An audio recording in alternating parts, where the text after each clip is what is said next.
of Johnny D's, and we're making hot chocolate French toast. And you were inspired to make this a couple weeks ago, Yes, right? this is what happened. I walked into the kitchen the one day, and my assistant kitchen manager, Tyler, was like, I made hot chocolate. Do you want some? And I'm like, yeah, I want some. Like, yeah, that's sure. What kind of question is that? Right. So he pours it, and after like 2 sips in, I'm like, this is so amazing. So you were inspired. Yeah, so I'm like, what can I do with this? I'm making French toast.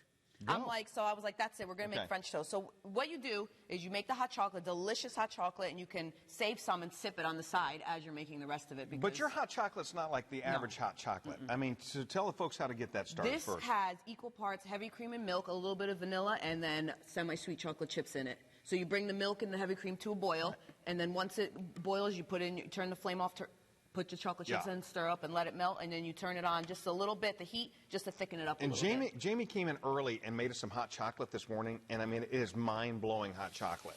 So then you're going to go ahead and put in the egg, right? Yeah, what I did was... Make a custard out of that? Mm-hmm. You're going to let it cool down. You don't want it too hot because you don't want it to cook the egg as soon as you put it in there. Right. So what I did was I let it cool down about 100 degrees. I put 2 eggs in there, a little bit of cinnamon, a little bit of vanilla, a little bit of brown sugar, and a little bit of nutmeg. And you're Preference on the bread?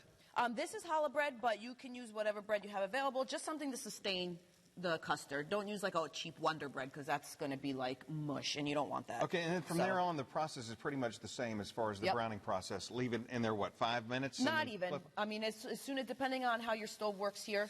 And I noticed you didn't use butter this morning. You used oil. Is that a little bit of oil? Yep. Could you use butter if you wanted to do that? Yep. Okay, sure. So before you start cooking the French toast, probably when you're doing the hot chocolate, you can make your marshmallow sauce, and it's the same thing. You're going to do equal parts milk and heavy cream, and then you bring that to a simmer, and then as soon as it's ready, you're going to dump it over in a metal bowl over your butter and your marshmallows, and you're just going to let that mix right up, and then it tastes exactly like marshmallows. So we're going to put that all over.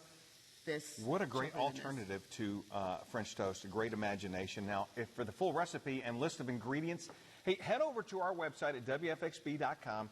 And thank you so much for coming in. You're welcome. I can't wait to taste this. Up next, slouching at the office, we're going to show you some simple ways to improve your posture. But first, these messages I can